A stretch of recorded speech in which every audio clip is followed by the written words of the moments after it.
Hi everybody, this is Mrs. Scott back here with the bird silhouette project. If you followed last week's instructions, then you have drawn birds and out of black paper and cut them out, or you may have drawn them on white paper, colored them in, and then cut them out. So they would look something like these pieces, and I'm just going to set those aside for right now because we need to make the background. So there's a couple options for making the background.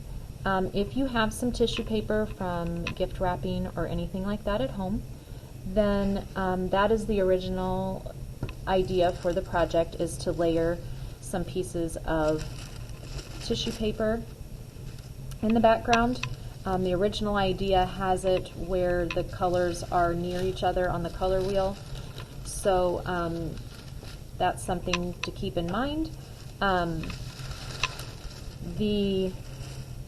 If you have colors that aren't near to each other on the color wheel and you want to try layering them in the background in some certain way, that is obviously also an option, because there may be other ways that can work and still look nice with your birds. The main thing that we would need to keep in mind is that we want contrast. So our birds are black and they will provide contrast on most backgrounds because they are as dark can be.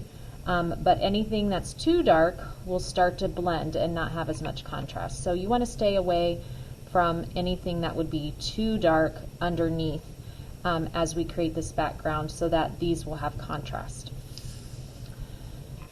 So with the tissue paper, the first option, depending on how large your tissue is, in the picture that is provided, it's almost like there are torn strips of the tissue paper. So to do that, you're just going to tear the strips, and you can make them a little bumpy on purpose to give it a little bit of interest and make it have a little more variety in the different layers.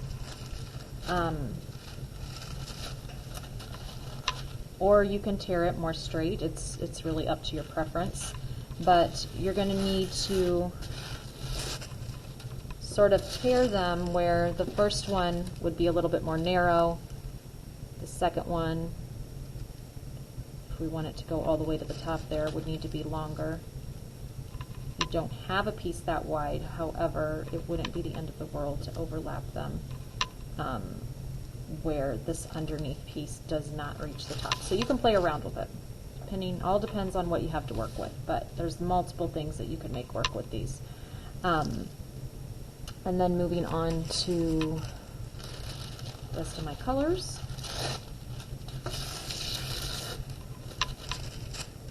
I would then try to kind of gradually change over to my blues that I have. And I think I'll put this one closest to the bottom.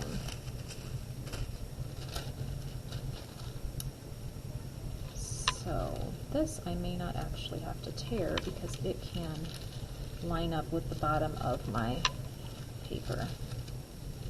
Okay, so really I'm just kind of estimating this to start with and seeing how these will work, because once I glue these down, I can always, and they're dry, I can always just flip my paper over and trim around the outside to make it more exact. So once I get them about the right size and torn the way I want them, then I'm going to glue them down. And I'm just going to glue them with glue stick because it could be tricky with liquid glue and how that would show. And since it's a fragile type of paper, I'm going to start by putting glue on my background paper itself so that I can kind of avoid like pulling at the tissue paper. So I'm going to lay this down. I'm going to just kind of cover this with some glue stick. And I'm going to, for me, this matches up pretty well with the top. So it's not a big deal if you get a couple wrinkles. Just smooth it down as best you can. I don't think that anybody is going to smooth it out perfectly as second and third graders, but if you do, good for you. Mine has wrinkles too. So you did a better job than Mrs. Scott if yours has no wrinkles at all. So let's see here. I'm going to flip this. So this is going to go like this so I can see the edge. And then, however, to kind of prevent wrinkles, if you rub from the middle, it helps. That one turned out okay for me. So there we go with that. And next then, I'm going to layer over this with my blue. Going in a different order than I did at first. Don't know if you noticed that. If you do, just, you know, no worries. Gotta move and shake with and adjust as we go sometimes, so. That's how art works. Sometimes when I'm talking and doing this at the same time, you just never know what's gonna happen. So, I'm not sure how much I like this large part here, so I think I'll just change it a little. Okay, now there's going to be something else on top of this. So, even though personally this is bugging me a little bit, I don't think in the end it's really going to be a very big deal. Also because I'm going to teach you something to add even more detail to your background before it's all said and done, so I just don't think that that's going to turn out to be a very big issue.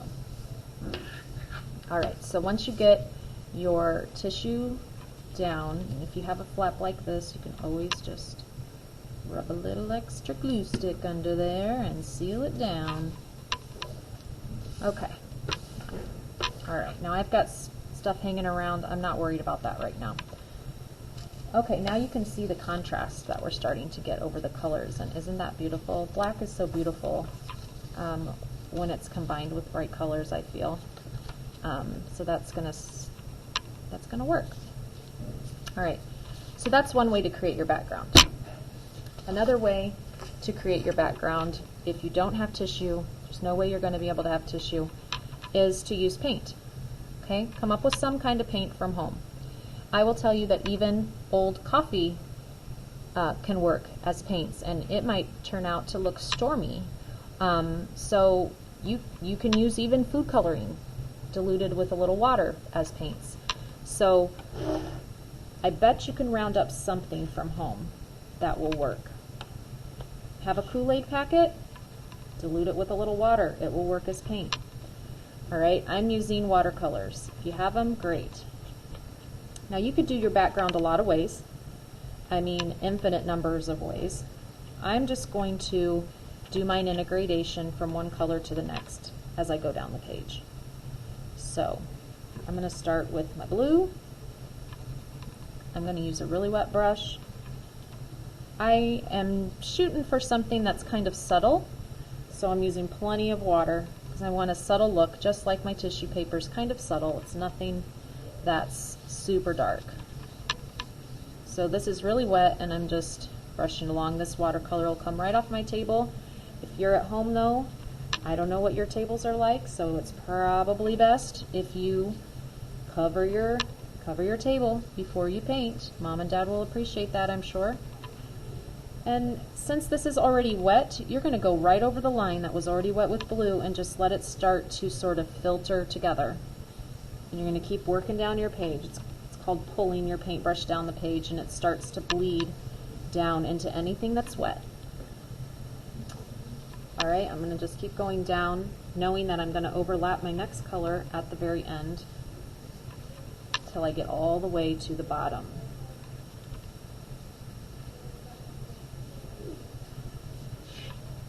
Okay, and then once you have that, you're going to want to let that dry. Set it aside somewhere and let that dry until